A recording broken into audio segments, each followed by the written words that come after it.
Welcome to this episode of the Greater Phoenix Chambers podcast, Let's Talk Business Phoenix, with your host, me, Todd Sanders, President and CEO of the Greater Phoenix Chamber. In each episode, we're going to tackle important issues and subjects affecting businesses, our community, and the state today. Through relevant, timely topics, this podcast serves as the business community's voice with a mission of championing business growth, identifying problems that restrict economic development, and convening community leaders to move Phoenix forward. Let's Talk Business Phoenix was produced in partnership with Ideas Collide, an agency offering a full suite of custom marketing solutions for your brand's unique challenges, serving local, regional, and global client partners since 2005. Make a connection and learn how we can drive impact for your brand at ideascollide.com. Welcome to the podcast. We're excited for you to be here today. We are honored to have Christina Noble, who's the Chief Growth Officer for Sonora Quest Laboratories. She also had, aside from her day job for many years, was a member of our board of directors, our executive committee, and then last year, the chair of our board. So we're so excited to have you here today. Thank you for joining us, Christina. Yes, it's good to be here with you, Todd. Well, for those two people out there who don't know you, tell us a little bit about yourself and then something that wouldn't be on your resume. A little bit about myself. I love working in healthcare. Mm-hmm. That is my passion. I've been doing it for over 3 decades. I can't believe it. So when I talk about something about myself, that would be it. It's just I have a passion for healthcare, passion for our community here. Something that's not on my resume would probably be that I enjoy cooking a full family dinner every Sunday around the table with a candle and multiple courses. I just think that bringing the family together, we don't do enough of that. And I really love to cook and garden. So that's a little bit something that's not on my resume, actually. So if I were to pull the family and say, okay, we have these dinners every Sunday, what's your favorite meal? What would they say? They would absolutely say it's the chicken tortilla soup. And that's with like homemade broth from scratch. That's those corn tortillas in peanut oil on the bottom of the pan to create just this wonderful base for the soup. And it's a full day process and it's a beautiful soup. So that is what they would say. Is there a secret ingredient? The secret is taking those corn tortillas and browning them in the bottom of the pan to create that base. Mm-hmm. Yes. And then you take those once they're browned and you cut them up in strips and you serve those on top of the soup. So that's the secret. We should stop now. I'm getting hungry. Well, and also, obviously you're very modest in healthcare. You're one of the state's top healthcare leaders. How did you get into healthcare? Gosh, how did I get into it? It was by happenstance. That is the truth, really? Todd. Yeah. So I graduated with a dual degree in international relations and economics and a minor in French. So what does that have anything to do with healthcare? You might ask yourself. I didn't know at the time, but I was hired by Arthur Andersen right out of college. And they sent me off to St. Charles, Illinois, and taught me how to program computers in 6 weeks. And I thought, this is pretty cool. And I think it was about a year after that, I switched from the government practice to the healthcare practice in Southern California. And I just fell in love with all of the diversity in healthcare, the challenges in healthcare, and at the end of the day, really helping people. That's what we get to do in healthcare. Absolutely. Yeah. And that's what brought you to Arizona. It did, actually, because I was on an assignment where 3 healthcare companies, FHP, Take Care, and CompraCare, were coming together and merging. And they brought me and the team in to figure out how to make that all happen here in Phoenix. And so I was sent here, put up in a corporate apartment. And I thought, what in the heck am I doing in the middle of the desert? Because I grew up in Oregon, as you know. And I just fell in love with the desert and Arizona. So here I am. Well, we're fortunate that happened. It's a really good thing. And I think it's important, to look back. I remember, sort of pre-COVID and then sort of today. And I remember when things started, you told us, this is going to be more than a few weeks. Mm-hmm. You kind of talked about what this would look like and what you were seeing. But now that we're out of it, how has healthcare changed? What's the state of healthcare in Arizona today? So first of all, I don't know that I would argue we're out of it. Okay. I think that it is going to be around in some form or function for years to come as the virus continues to change and evolve. But I think what has happened, which is actually, I mean, the pandemic was horrific and a huge, huge stress on our economy, on our employers, on business here in the state, certainly on the healthcare system. But what it did is it actually forced us to get better at what we do a little bit faster than we normally would. And one example of that would be telehealth and telemedicine, right? We've got a lot of rural communities here in Arizona that don't have a lot of access to PCPs, primary care, and even hospitals.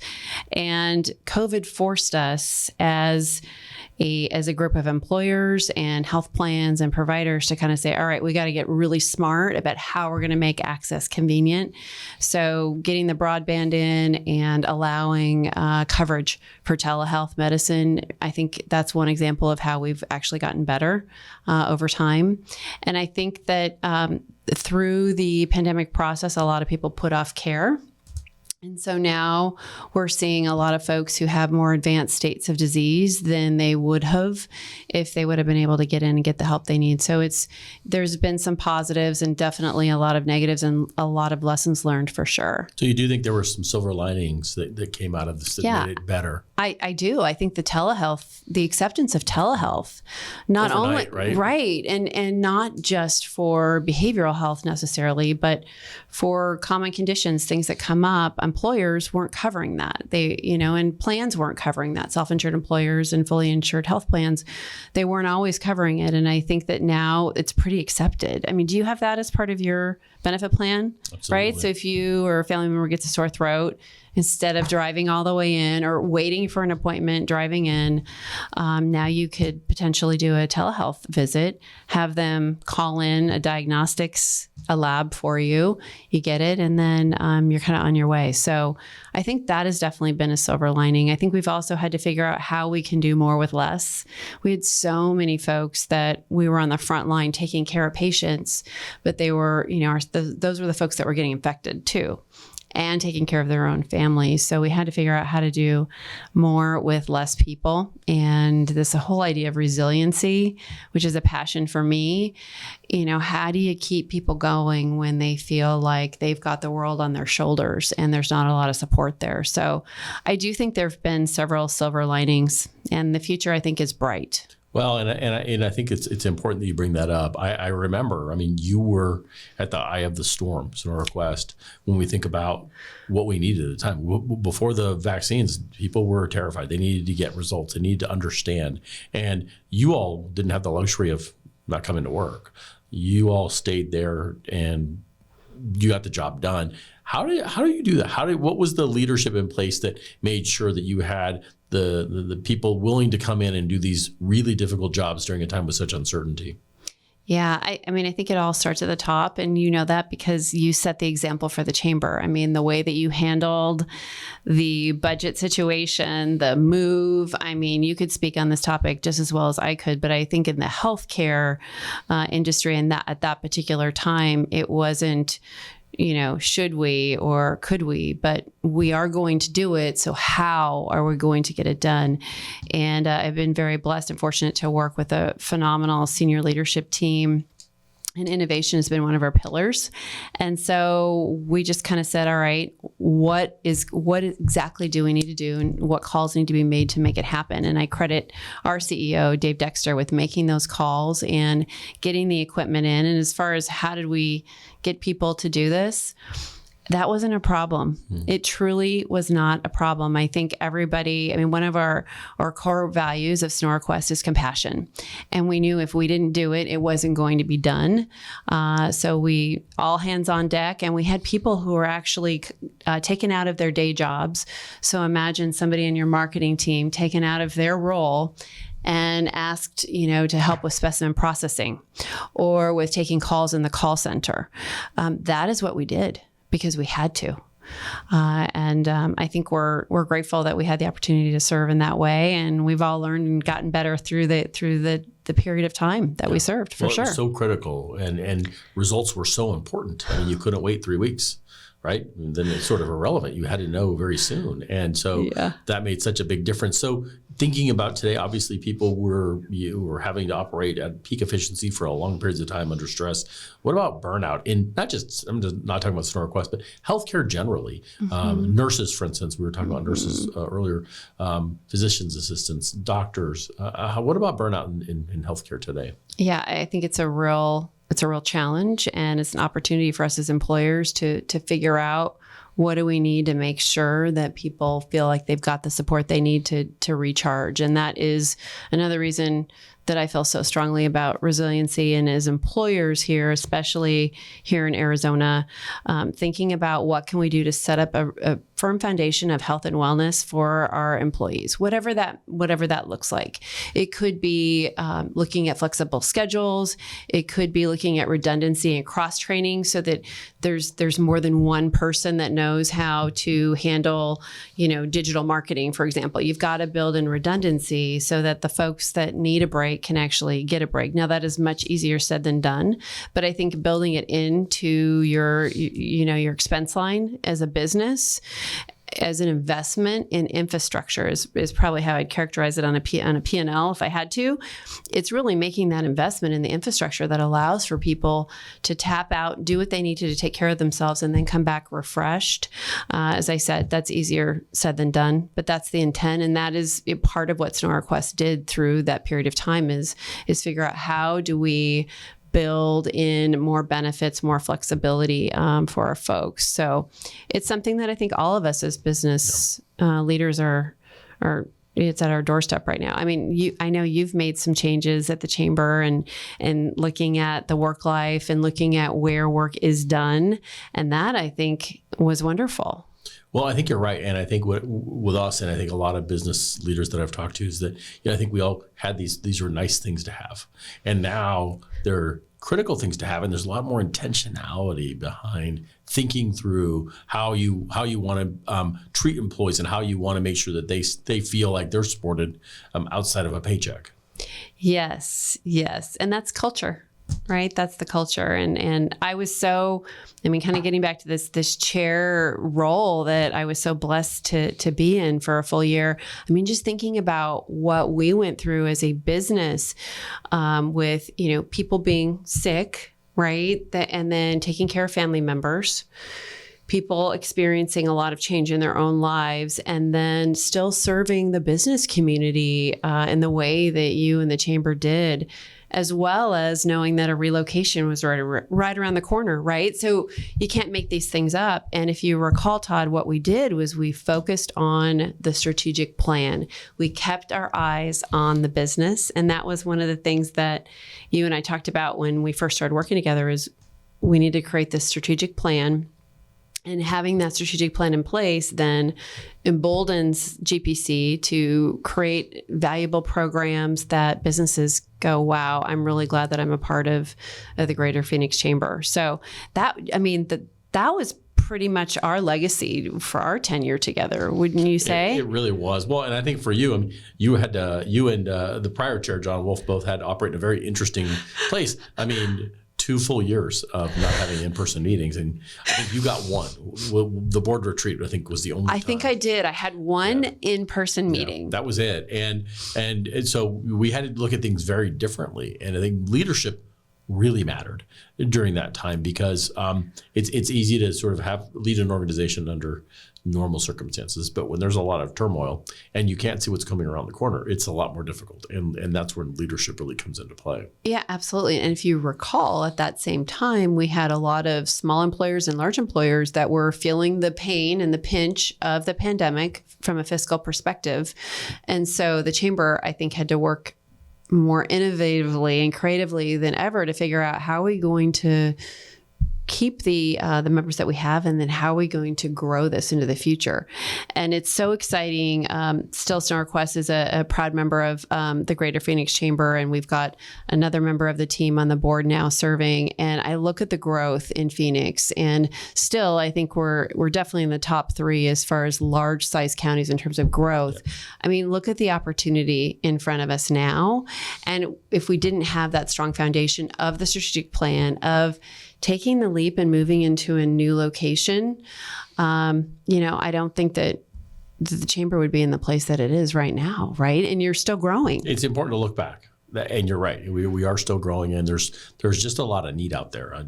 From businesses to education, healthcare, all of these things we're talking about are areas where someone has to stand up and say, okay, we're ready to find some solutions. Yes. Yeah. But speaking of standing up, I mean, you obviously have a very full-time job, and we came to you and said we would like you to consider being a chair. What went into that decision? Because I know you didn't take it lightly. I did not take it lightly, and a lot of things went into the decision. I mean, I'll just say, I'm not trying to fluff your feathers or anything, but I think having worked with you and the team for, was it 5 or 6 prior years, yes. You have really pulled together, I would say, one of the most top-notch management teams I've ever had the pleasure of working with. And I thought to myself, wow, I can learn as much as I can contribute here. And so, having the opportunity to work with you and the management team, and then also, again, one of the foundational values of Sonora Quest, again, is collaboration. So I talked earlier about compassion, but collaboration. The collaboration that I have seen at the Greater Phoenix Chamber over the 6 and 7 years, like no other, just phenomenal. Bringing, yesterday's competitors become today's collaborators, really, rolling our sleeves up and figuring out how do we solve for some of these problems, especially in the education space. But also, as I mentioned to you, government affairs. I mean, that has been an amazing benefit, an amazing way for me to learn and grow in my role at Sonora Quest, but also as a healthcare leader in general. So yeah, the main factors we're looking at the management team, my experience, the benefits, and then the impact that I believe that I can make, especially because you specifically said we really need to look at a strategic plan. And I know that's, one of your areas of focus, Christina. And I said, yes, it is. It's one of your superpowers. So it's sometimes these things it's timing. Yes. Right? It is 100%. And you're right. I mean, that last year was all about that. And like I said, it's one of your superpowers, and you're very comfortable in that space. And I think it made you a very effective chair to not only lead the board and the organization, but also to help the team work its way through that process. Yeah, it was, look at the budget that we were working with, right? Yeah.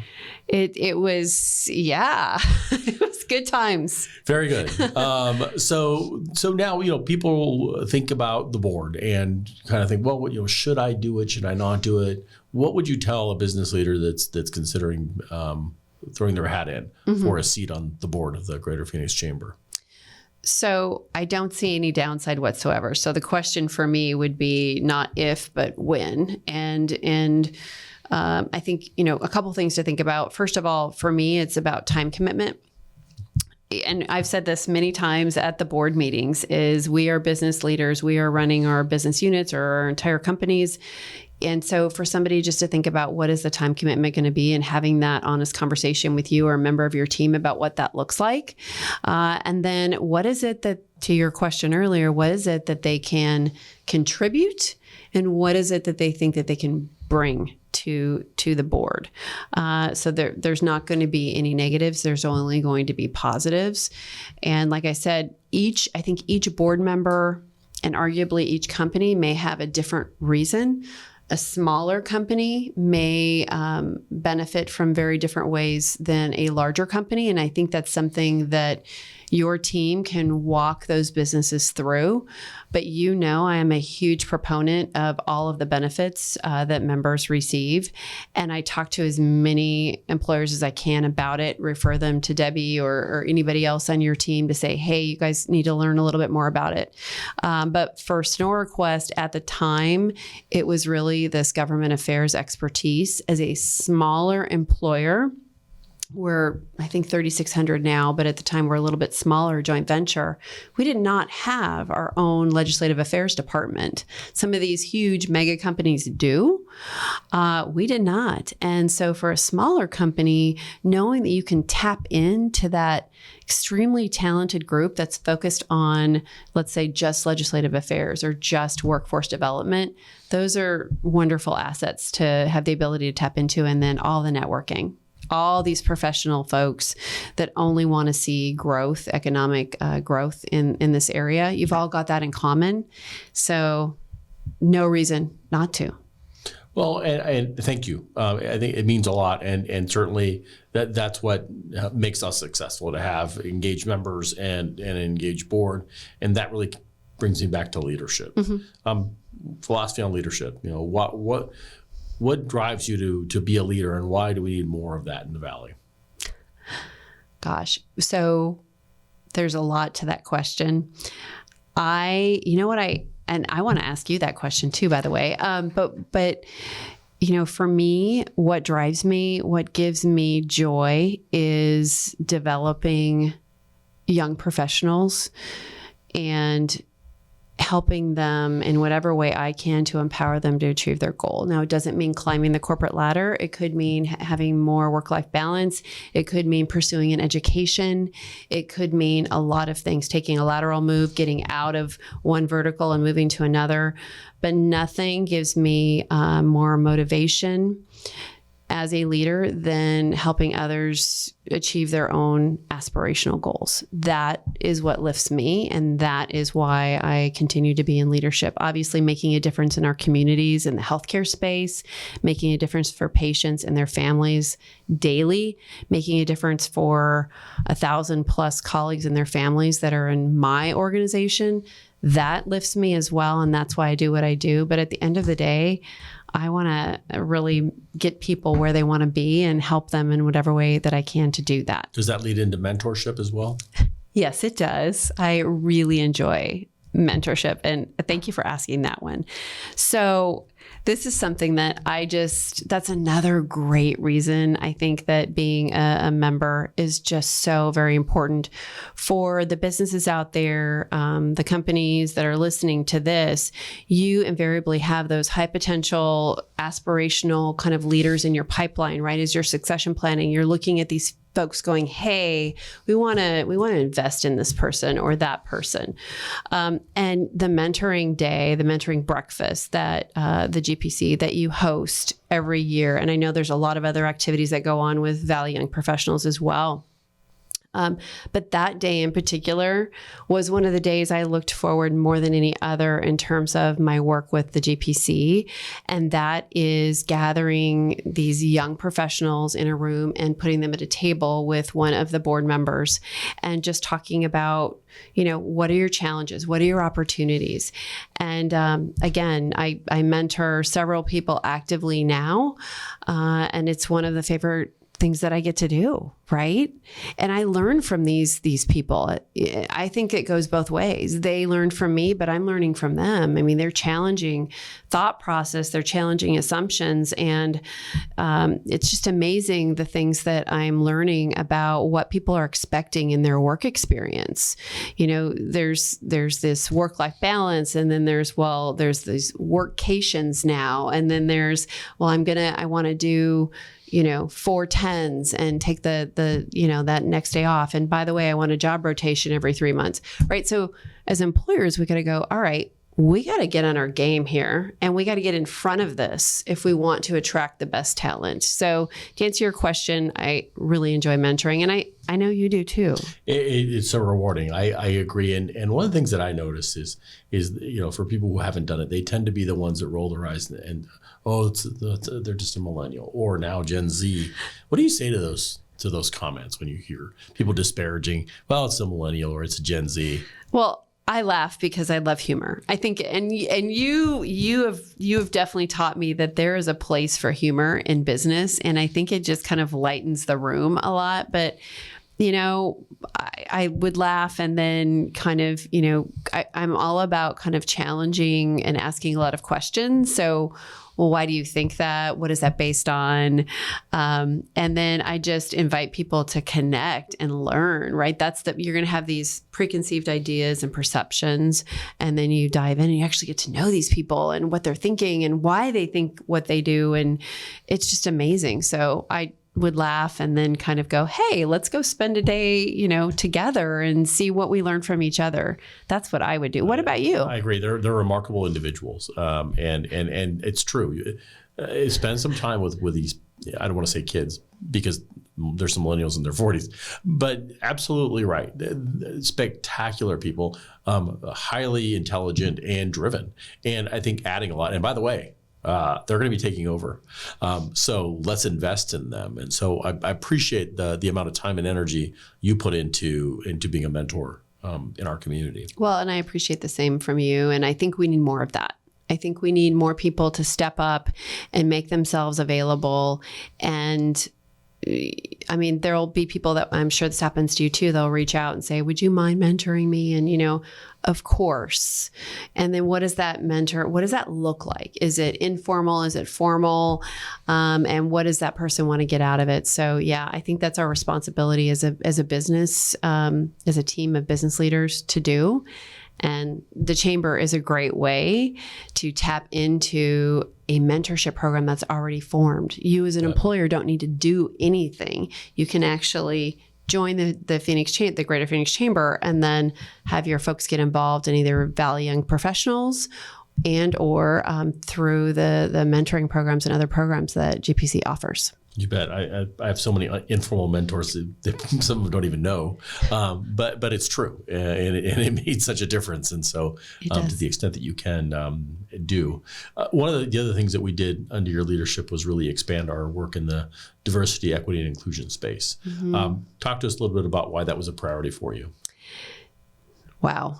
Where do I begin? So I attended a women's college. Mm-hmm. And so I come to my work with having just an acute awareness of the importance in investing in just an awareness around what diversity and inclusion actually means, and actually seeing that work turn dividends in a business is amazing. So not only is it the right thing to do, but it also is really right for business. And there's a lot of studies out there that'll show you diverse boards of directors, diverse management teams over a longer period of time are going to outperform those less diverse teams. So I come at it from an economist perspective, which is it's the smart thing to do. And then the heart compassion part of me is like, it's the right thing to do because I've seen the power of it.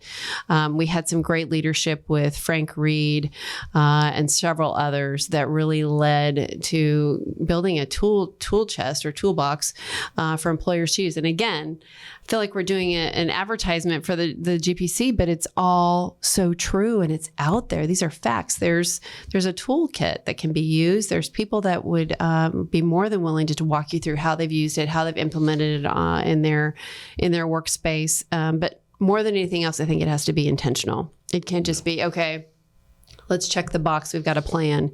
It is how can we be more inclusive in the way that we talk?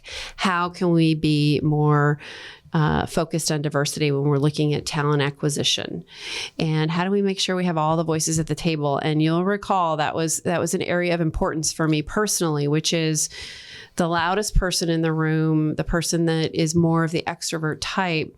Their opinion and their perspective is no less or more important than the introvert sitting over on the side who really doesn't want to say anything because it's really not, they're not comfortable.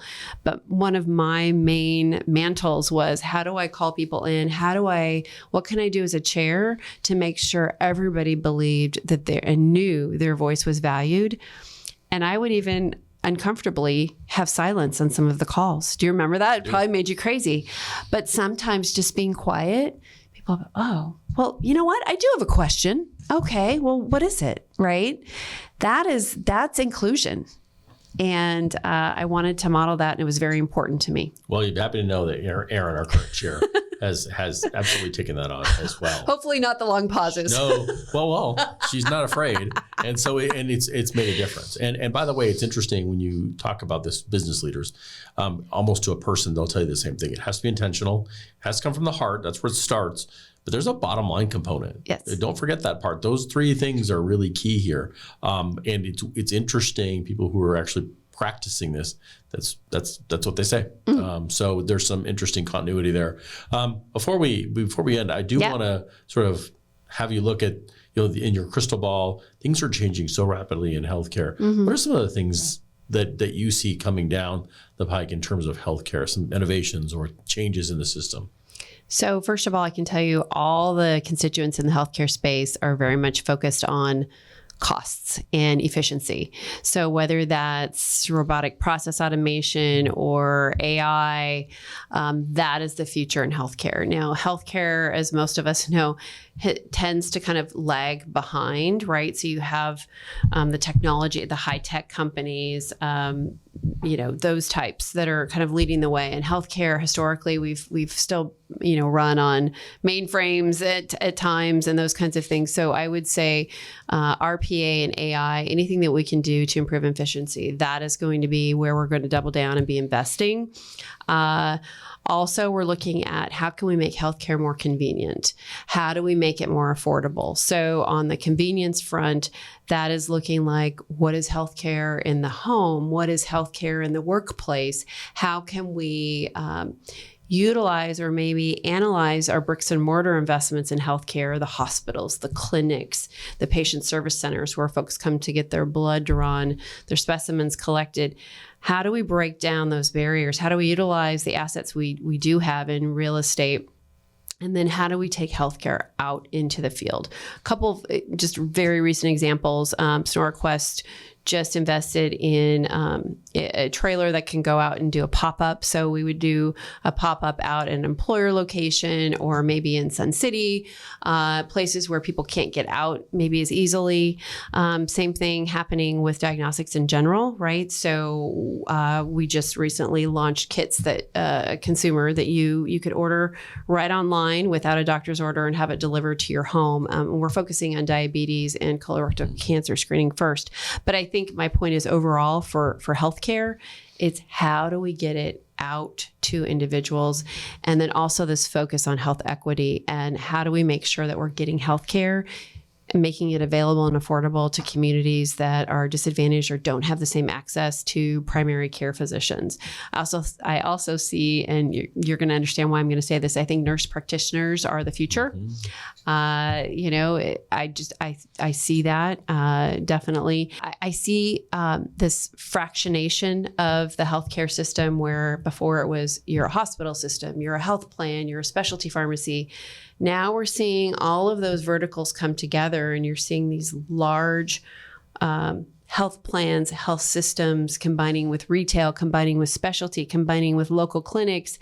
They're all kind of combining into one. And so that's going to create some new opportunities for consumers, for employers, and certainly for investors in healthcare. It'd be interesting to see you moving out of that traditional brick and mortar model that we have today, to your point. And, I got my blood drawn actually this morning at Sonora Quest. And, are those centers going to change? Is that going to look different? I got an option to do it at home, I think. Yes, you do. So there's so much is changing on that front. Yes, for sure. And I think it's incumbent on all of us to, just as Jennifer Meller and your team does in terms of diving in on innovation, doubling down.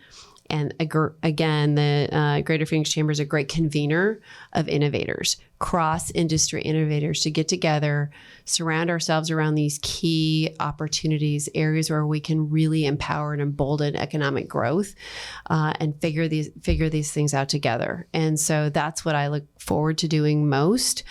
We just started our formal Innovation Center of Excellence last year. We've got our own separate P&L. I know you guys are the GPC is focused on innovation as well with Jennifer and her role in the foundation. So I think it's incumbent on all of us as business leaders in the Phoenix area to come together and work through these in creative and innovative ways. And I think that you and the chamber are right at the center of that. And I look forward to continuing to be part of it. Well, thank you. It's been a pleasure, obviously, knowing you and working with you. And it's so nice to be able to see you again. Yeah, but it's not goodbye. It's just until we don't do that. No, we don't let people go far. Yoga. You are you're a certified yoga instructor, and it's a big part of your life. Can you talk a little bit about that? I can. I have been practicing yoga for 20 years, and during the pandemic, I saw that there was a need for more resiliency, especially on the front line, because I had responsibility for all of our front line. And so I said, all right, what am I going to do about it? I can sit and complain, or I can actually take action. So I took it upon myself to get certified up at my favorite studio up in Flagstaff. So I brought that yoga teaching back into Sonora Quest, and I led my leaders in an optional, for all the managers and above, optional resiliency training. And I think it really it definitely made a difference. My point to them was there are tools out there. This goes to some of the earlier conversation we had about that line on the P&L in terms of investing in people.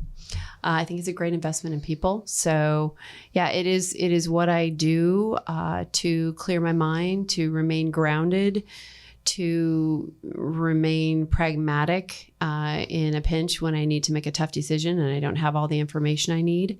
So yeah, I think it's very important. And I think it's one of the easy things that employers can do to invest back in their folks. And that would be, offering some of these alternative to Western medicine, some of these alternative ways of dealing with stress, tension, anxiety, high blood pressure, high heart rates.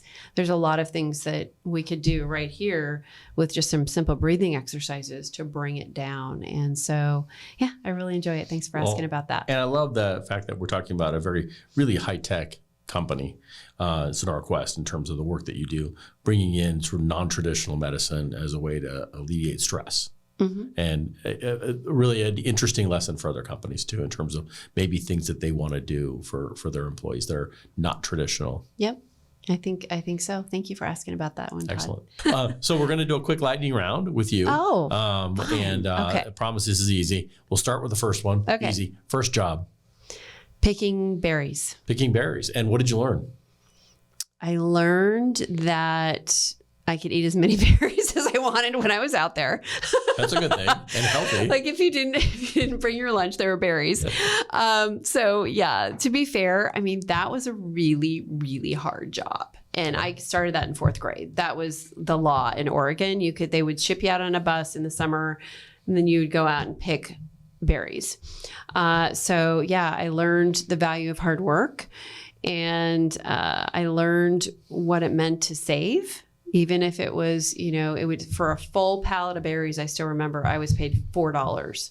So that would be tons of baskets of berries, and I was paid $4. But, from there, and I'm sure you learn the value of work. You bet. And I'm sure when you have berries now, you appreciate the fact that there's some people out there doing that work, right? Yes. I was also a waitress, right? I think everybody should work in retail. I think everyone needs to work in food service. My son right now is working at a large grocery chain in our area. Both of my sons did. And I think that's where you build your grit, your foundation. Yeah, it's humbling. Yeah, very. Okay. So now you can't say your current job, and I know Dave Dexter would probably disagree, but tell us, dream job.